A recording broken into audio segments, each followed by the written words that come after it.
It's been a few days since that disappointing loss to the 49ers.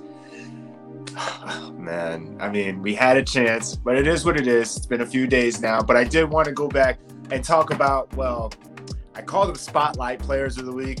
They weren't much in the spotlight this week. Let's get into it. Eagles fans everywhere, this is for you. Flying, you on the team, touchdown, time to get Jalen this ring. You don't really want to start a thing. This a bird gang nation, baby, it's a Philly thing. Hater, and you looking like you type trash. I'm just here calling with Philly the podcast.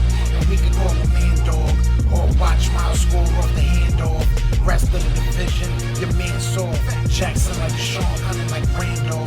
Season here, really time to do them in. Your boy Philly Fresco, thanks for tuning in.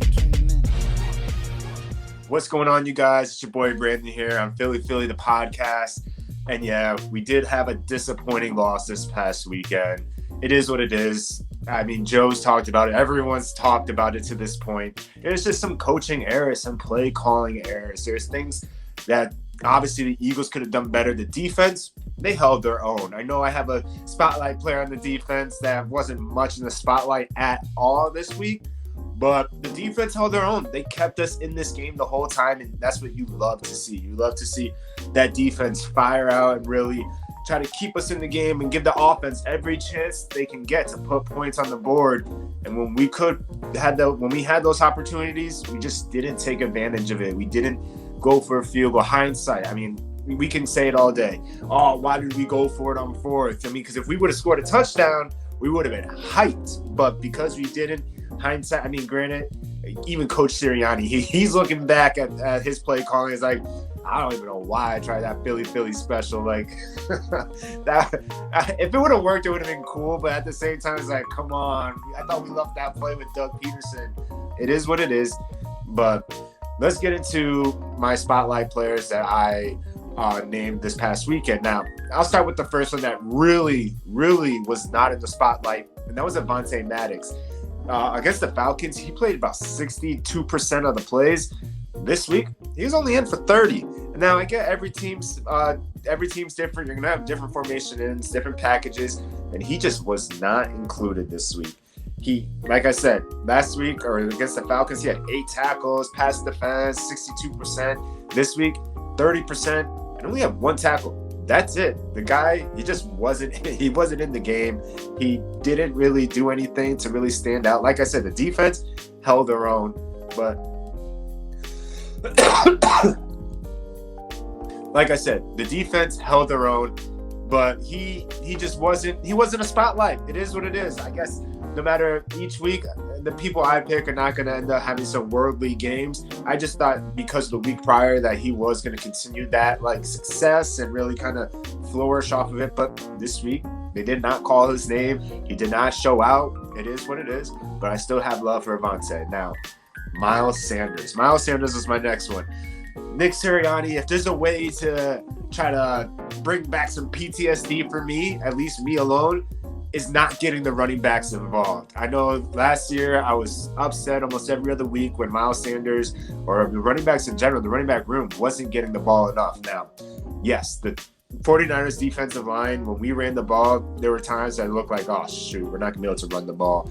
But that's why you call screen passes. That's why you call swing passes. It's the extension of the running game. Get the running backs involved. I mean, Miles Sanders this week, I wanted him to have at least like 20 carries on like rushing attempts, and then about 4 or 5 receptions, 4 or 5, 6 receptions, whatever.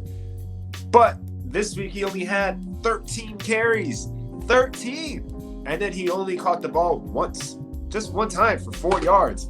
And he rushed for 55 yards. Like, we're not going to win games when our running backs aren't used. And then I think Kenny Gainwell only had like 6 rushing attempts. So you're looking at 19 attempts between the running backs. That's not even the minimum that I wanted for Miles, let alone the whole running back room. That just resembled something of last year. And then Jalen Hurts, he had 10 rushing attempts. Now, I get it. He's a running quarterback. He has the legs. He has the mobility. But you just got to call plays where he doesn't have to. I get it, running out of the pocket, but I've seen guys like Peyton Manning. I'm not calling them Peyton Manning. I'm saying pocket quarterbacks move out the pocket and still are able to throw the ball because they have multiple reads. Now, and maybe it's the receivers, maybe it's just good pass coverage. It is what it is. But we can't have Jalen Hurts running the ball 10 times, 11, 12 times a game and hope that he doesn't get hurt. It's just not going to happen. I mean, if he keeps putting himself out there, I mean, yeah, you got Lamar Jackson. You have guys that have done it, obviously. But it's a risky game. It's a risky game knowing that this team and what we've been through with a guy that like Carson Wentz, I try to put everything on his shoulders. We need Jalen Hurts to be able to, I'm not saying be a pocket passer, but when he gets on the run, maybe he has those other options. Maybe it's going to practice and practicing breakdown plays with the wide receivers so they can get a feel for him. I know it's early in the season. We have young wide receivers. We have a young quarterback, and they still need to build that chemistry, build all right, Jalen, it looks like he's about to be on the move. What should I do? What can I do? So I know those are things that they can practice on and get coached on. So hopefully that's that. But I need the running backs more involved. That's why people are clamoring for like a Jordan Howard to be moved up. Yeah, it might be obvious that if Jordan Howard comes in on a short yardage play that we're going to go to him. Or it could be a distraction. It could be like, oh, they're going to do it. And you play action and do one of those tight ends that go out or something like that. And maybe that works. I mean, it doesn't necessarily mean Jordan Howard come in and just try to bully your way up. Maybe it does, but at least you have that opportunity to throw someone off. Who's the bully on the team this past week? Boston Scott, the guy who doesn't, I don't think he's had a carry in 2 weeks. He hasn't touched the ball. So Miles Sanders is not the bully, but I do need him to get more touches and I need him more involved. Even Kenny Gainwell only had like 4 receptions or something. So that's like little under 25 touches total between both running backs. And just a quick disclaimer, people that are worrying about Jalen Hurts and his throwing strength. I mean, the guy throws beautiful touch passes, and just because he messed up on one to Devontae Smith, yeah, maybe if he had Josh Allen arm or even like a Michael Vick who has a rocket, yeah, then maybe he'll throw it to the back end zone. But I think that if you go back and look at the film on that one, the guy did like a jump pass. He didn't even like set his feet. He didn't plan, didn't use his hips or anything like that. So he just kind of jumped up with one leg and just launched it and still threw it pretty far for what it is. But those are coaching moments. Those are moments that his quarterback coach, Nick Sirianni, they can go to him and be like, hey, look, this is what you did here.